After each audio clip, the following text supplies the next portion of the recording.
Қалайсыздар достар? Бүгін сіздермен WebMoney'ден 200 вмз алатын боламыз. Ол үшін біз пополнить деп басамыз.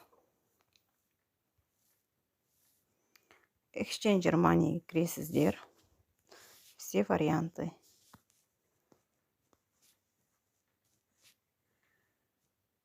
Екі жүз вмз-ны Alipay'ге салатын боламыз.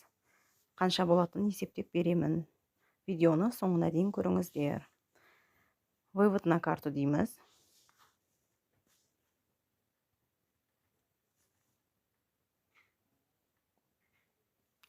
Қазақстан теңгесін таңдайсыздар. Дайын заявкамен алатын боламыз.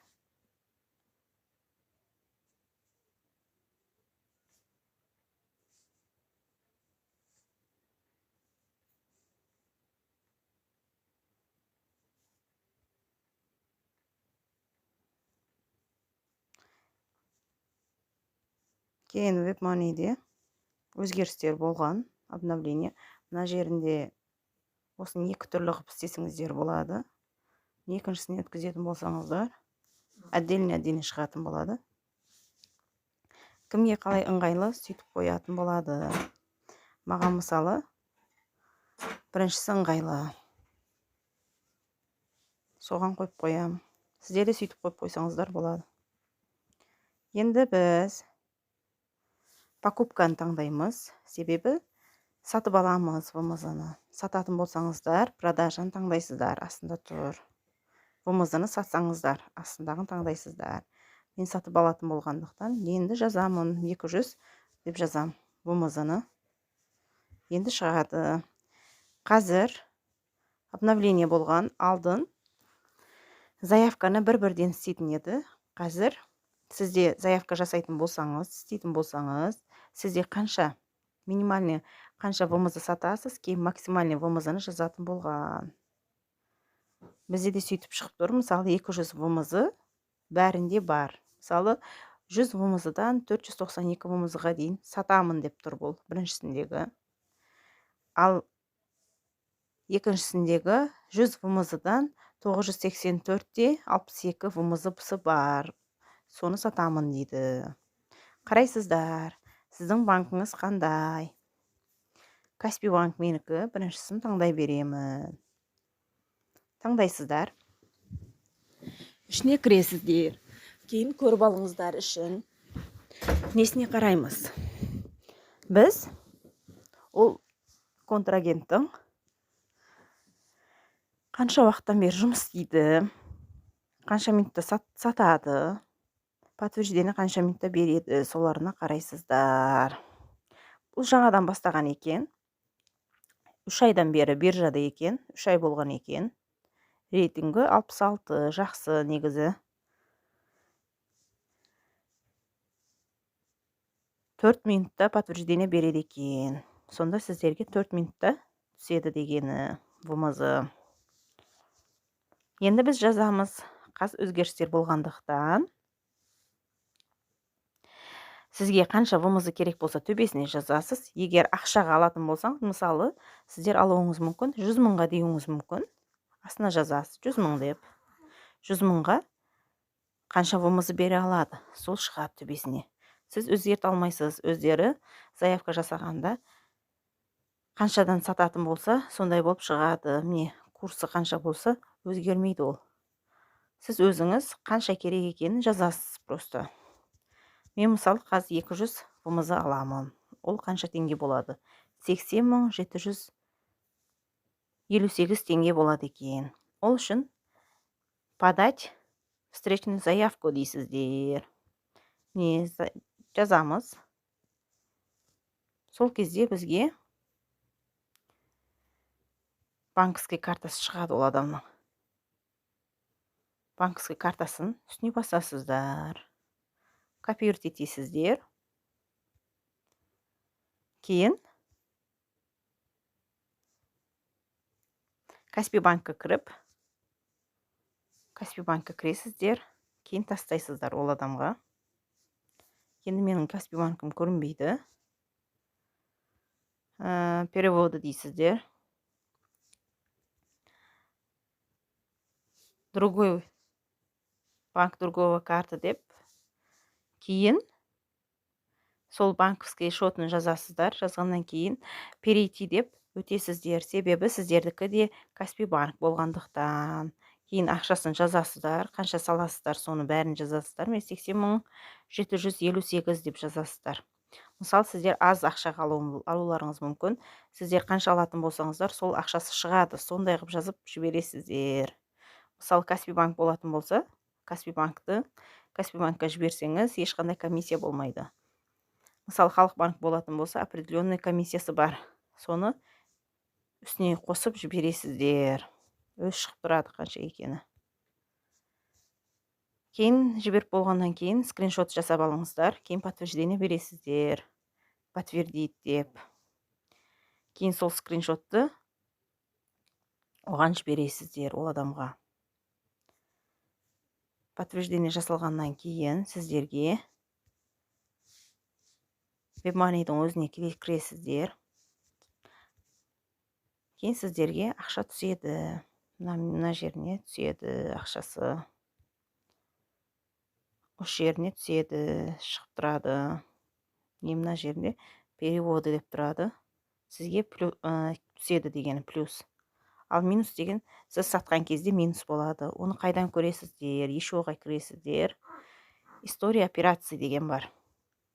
Егер әлі түспеген болса, мына жерінде тұрады. Ең соңында. Егер түскен болса, приход, сіз сатып жатқан болсаңыз, расход болып шығады. Вымызалар. Мысалы, мен сатқандарым мынау. Мынау сатып алғандарым. Сөйтіп білсеңіз де болады. Кейін осы ақшаны, мысалы 200 түседі ғой бізге, соны біз Alipay'ге салатын боламыз. Оны қалай істейміз? Пополнить дейсіздер, Exchanger Money'мен кіресіздер. Кейін екіншісін таңдайсыздар, себебі Alipay екіншісінде тұр.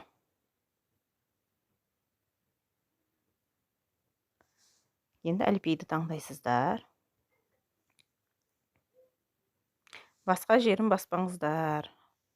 Alipay'ді таңдайсыздар, кейін вмз-ны таңдайсыз. Бізде вмз болғандықтан. Енді біз продажаға түсеміз, себебі біз сатып жатырмыз вмз-ны. Егер сіздер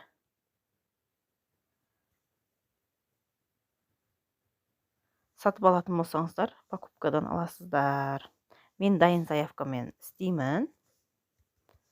Заявка дайындасаңыздар болады. Сіздердің уақытларыңыз болса, күтетін болсаңыздар, істесеңіздер болады. Біз таңдағанда 200 вмз сатып алатын болсақ, біз 200 деп жазбаймыз. Себебі оның өзінің комиссиясы бар, жетпей қалады. Сол үшін сіздер 198 деп жазасыздар. 195 бар екен, 199 бар екен. 199-ды аламыз.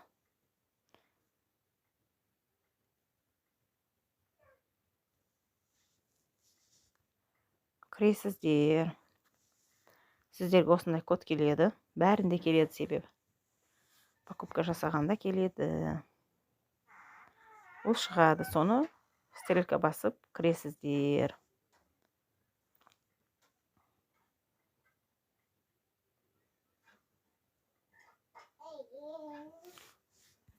Кейін бұл жерде сіздер қай жеріне қарайсыздар? Сіздер төменге түсесіздер.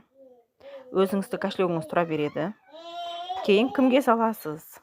Сол адамның аты жазылады. Кімге жазуыңыз керек? Кімнің аккаунтына жібересіз? Сол адамның аккаунтын жазасыздар. Кейін имейлдеріңізді жазып қоясыздарды. Продать дейсіздер. Болды, продать дегеннен кейін сіздер күтіп отырасыздар. Ол сіздердің Alipay'леріңізге түседі.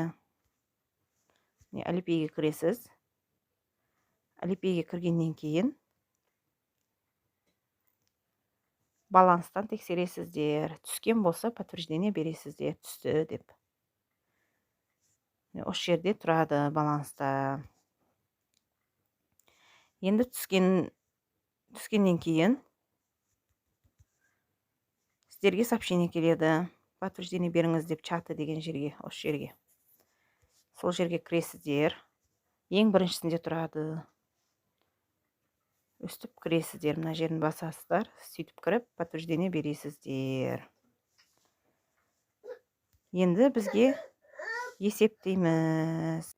Енді қалай есептейміз? Бізге 1203 юан түседі. Калькулятор ашасыздар.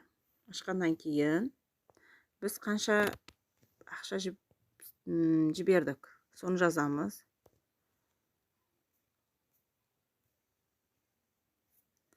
Сол ақшаны жазамыз.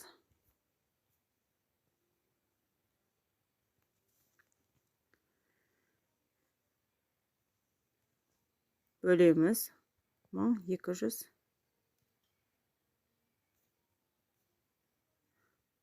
1203,95. 3,95. Не? Біз 66,9-дан алдық. Егер бұдан да аз алғыларыңыз келсе, 300 мыңнан жоғары заявкамен алсаңыздар болады. 300 мыңнан жоғары алатын болсаңыздар, бұдан арзандау болуы мүмкін. Енді әр күні әр түрлі болуы мүмкін.